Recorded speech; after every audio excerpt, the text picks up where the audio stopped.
Hello guys, good morning. Diya Krishna കുറെ ആൾക്കാർ react ചെയ്യുന്നുണ്ട്. എനിക്ക് പേഴ്സണലി കുറച്ച് കാര്യങ്ങൾ പറയാനുണ്ട്. അത് പറയാൻ എനിക്ക് ആരെയും പേടിയില്ല, ഭയക്കേണ്ട കാര്യമില്ല. നിങ്ങൾ ഒരു കാര്യം മനസ്സിലാക്കണം.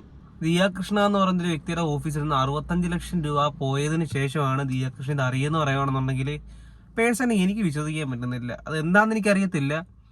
ഒരാളെ ഒരു ഓഫീസിൽ നിന്ന് ഇപ്പോൾ ഒരു കോടികളുടെ ടേൺ ഓവർ ഉള്ള ഒരു മന്ത്ലി ഒരു 2, 3, 5 കോടിയുടെ ടേൺ ഓവർ ഉള്ള ഒരാളാണെന്നുണ്ടെങ്കിലും ഏകദേശം അതിൻ്റെ ഒരു 10-20% പോകുന്നിടത്ത് ബുദ്ധിയും ബോധമുള്ള ആർക്കായാലും മനസ്സിലാകും. സ്റ്റോക്ക് എടുക്കുമ്പോഴെങ്കിലും മനസ്സിലാകും ബേസിക്കലി. രണ്ടാമത്തെ കാര്യം, ഈ സ്റ്റോക്ക് പോകുന്ന കാര്യങ്ങൾ ഈ QR കോഡും അതുമായിട്ട് ബന്ധപ്പെട്ട കാര്യങ്ങൾ പറയുമ്പം ഒരുപാട് ആൾക്കാർ ചെയ്യാറുള്ള പരിപാടിയാണ്. എൻ്റെ അക്കൗണ്ടിൽ ട്രാൻസാക്ഷൻ കൂടുതലാമത്തെ കാണിക്കാൻ വേണ്ടിയിട്ട് നീ നിൻ്റെ അക്കൗണ്ടിൽ QR വെച്ച് പൈസ എടുക്കാൻ പറയുന്നത് ഒരുപാട് ആൾക്കാർ ചെയ്യുന്നുണ്ട്. ഒരുപാട് ആൾക്കാർ എനിക്കറിയാവുന്ന പേഴ്സണലി അറിയാവുന്ന ആൾക്കാരായിട്ട് ചെയ്യുന്നുണ്ട്, ബിസിനസ് ചെയ്യുന്ന ആൾക്കാർ. അങ്ങനെ ദിയ കൃഷ്ണ ചെയ്തിട്ടില്ല എന്ന് പറയുകയാണെന്നുണ്ടെങ്കിൽ വിശ്വസിക്കാൻ വ്യക്തിയോട് എനിക്കൊരു ബുദ്ധിമുട്ടുണ്ട്. എനിക്ക് ബുദ്ധിമുട്ടുണ്ട് വിശ്വസിക്കാൻ. QR കോഡ് ടാക്സ് കുറച്ച് കാണിക്കാൻ വേണ്ടി എല്ലാവരും രാജ്യസ്നേഹവും കാര്യങ്ങളും എല്ലാമാണ്, എല്ലാം നല്ലതൊക്കെയാണ്. പക്ഷേ എങ്കിലും ടാക്സ് കുറച്ച് കാണിക്കാൻ വേണ്ടി, പോക്കറ്റിൽ ഇരിക്കുന്ന പൈസ പോകാതിരിക്കാൻ വേണ്ടി എല്ലാം ഉടായ്പ കാണിക്കാറുണ്ട്. അങ്ങനെ ദിയ കൃഷ്ണ കാണിച്ചിട്ടില്ലോ എന്ന് എനിക്ക് തെളിവൊന്നുമില്ല, നമുക്ക് അങ്ങനെ പറയാൻ പറ്റത്തില്ല. പക്ഷേ എങ്കിലും 90% ബിസിനസ്സുകാരും അങ്ങനെ കാണിക്കാറുള്ളതായിട്ടാണ് എനിക്ക് പേഴ്സണലി ഫീൽ ചെയ്തിട്ടുള്ള കാര്യം. മൂന്നാമത്തെ കാര്യം, ദിയ കൃഷ്ണയാണോ തെറ്റുകാരി, അല്ലെന്നുണ്ടെങ്കിൽ അവരുടെ ഫാമിലിയാണോ തെറ്റുകാർ, അല്ലെന്നുണ്ടെങ്കിൽ ഈ പറഞ്ഞ പർട്ടിക്കുലർ 3 പെണ്ണുങ്ങളാണോ തെറ്റുകാരെന്നുള്ള കാര്യം ഇപ്പം ഒരു രീതിയിലും പറയാറായിട്ടില്ല. ചുമ്മാതെ ആൾക്കാർ ഇതിനെപ്പറ്റി കോച്ചി പഠിച്ചിറക്കി നാളെ അവരുടെ ജീവിതം പോയതിനു ശേഷമാണ് അവർ നിരപരാധി എന്നറിയുവാണെന്നുണ്ടെങ്കിൽ ഉള്ള അവസ്ഥ ഒന്ന് ആലോചിച്ച്. അതിൻ്റെ ഇടയ്ക്ക് കുറേ അവന്മാരെ രാവിലെ കോപ്പം കെട്ടിക്കൊണ്ട് അറിയിക്കുള്ളൂ, ചരമ അറിയിപ്പെന്നും പറഞ്ഞ് അന്നത്തെ ദിവസം കറയാൻ വേണ്ടി ഇങ്ങനെ കുറേ നായിൻ്റെ മക്കളെ പറയാതിരിക്കാൻ വയ്യ.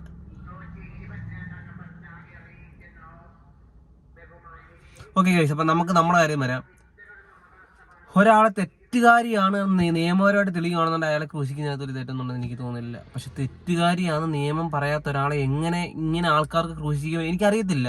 ഒരുപാട് സോഷ്യൽ മീഡിയ ഇൻഫ്ലുവൻസർ, ഒരുപാട് ആൾക്കാർ ഇങ്ങനെ ഓരോ കാര്യങ്ങളിൽ പെട്ടിട്ട് ലാസ്റ്റ് അവർ നിരപരാധിയാണെന്ന് അറിയുമ്പം ആരും ഇവരെ പറ്റി പോസിറ്റീവായിട്ടൊന്നും പറയത്തില്ല. ഇവർക്ക് കുറ്റം പറച്ചിലും ട്രെൻഡിങ്ങും വ്യൂവും മാത്രമാണ് നോക്കുന്നത്. ഈ ദിയ കൃഷ്ണയുടെ അമ്മ എന്തോ അവരുടെ പേരൊന്നും എനിക്കറിയത്തില്ല, അവരുടെയൊക്കെ ചാനലിനകത്തൊക്കെ എന്ത് പറയുന്നത് ഇതിനെപ്പറ്റിയുള്ള വീഡിയോ, അവർക്ക് മോട്ടിവേഷൻ ഉണക്കിയിട്ട് ഒരു വീഡിയോ ഇടുന്നത്. എനിക്ക് തോന്നുന്നു ഈ കണ്ടന്റ് കൊണ്ട് തന്നെ അവർക്ക് 65 ലക്ഷം രൂപയ്ക്ക് മണ്ടയ്ക്ക് മുതലായി കാണും. കറക്റ്റായിട്ട് നിങ്ങൾക്ക് ഞാൻ പറഞ്ഞുതരാം. 1000 വ്യൂവിന് ഏകദേശം $10 വെച്ച്, 1000 വാച്ച് അവറിന് ഏകദേശം $10 അടുപ്പിച്ച് വെച്ച് കയറും. 15 ലക്ഷം ഒരു അരമണിക്കൂറോളം വീഡിയോ കാണുന്നുണ്ടെങ്കിൽ എങ്ങനെ ഒരു 3-4 ലക്ഷം രൂപയ്ക്ക് മണ്ടയ്ക്ക് ആ വീഡിയോയുടെ പുറത്ത് മാത്രം കയറും. ആസ് എ യൂട്യൂബർ എനിക്ക് മോണിറ്റൈസ്ഡ് ആയിട്ടുള്ളൊരു ചാനലുള്ളതാണ്.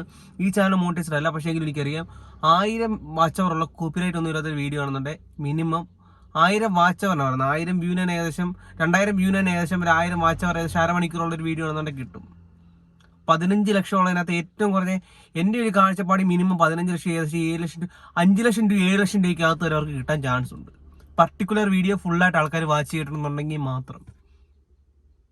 ഞാൻ എൻ്റെ റവന്യൂവിൻ്റെ അതുകൊണ്ട് യൂട്യൂബ് റവന്യൂവിൻ്റെ ഈ മന്തിലത്ത് ഞാൻ സ്ക്രീൻഷോട്ട് വേണമെങ്കിൽ വെച്ചേക്കാം. അങ്ങനെ ഇവർക്ക് കണ്ടന്റ് ഉണ്ടാക്കാൻ നോക്കുകയാണെന്ന് എനിക്ക് അങ്ങനെ ഫീൽ ചെയ്യുന്നുണ്ട്. എൻ്റെ മാത്രം ഫീലിങ്സ് ആണെന്ന് എനിക്കറിയത്തില്ല. ആരെയും നിയമം കുറ്റക്കാരാക്കുന്നിടം വരെ അവരെ ക്രൂശിക്കാതിരിക്കുക. പോക്കൃത്തനം കാണിച്ചിട്ടുണ്ടെങ്കിൽ ശിക്ഷിക്കണം, ജയിലിൽ പിടിച്ച് അടയ്ക്കണം, അവർക്ക് വേണ്ട പണിഷ്മെന്റ് കൊടുക്കുകയും വേണം. പക്ഷെ നിയമപരമായിട്ട് തെളിയിക്കണ്ടേ? ഫാൻസ് ഉണ്ട്, ഫാൻ പവർ ഉണ്ട്, സോഷ്യൽ മീഡിയ ഇട്ട് ആരൊരു കോപ്പും ചെയ്തു തന്നിട്ട് ചുമ്മാ ഞാറ്റ. എനിക്ക് പേഴ്സണലി ഞാൻ പറയാം, ഈ ഓസി എന്ന് പറയുന്ന ആ പെണ്ണിൻ്റെ ആളൊന്നും ഞാൻ കാണാറില്ല. എനിക്ക് കാണാൻ താല്പര്യമില്ലാത്തതുകൊണ്ട് അവിടെ കണ്ടന്റ് കൊള്ളത്തില്ലയോ അത് കാണാൻ ഇഷ്ടംപോലെ ആൾക്കാർ കാണായിരിക്കും. പക്ഷെ എനിക്ക് ഇഷ്ടമല്ല, അതുകൊണ്ട് ഞാൻ കാണാറില്ല.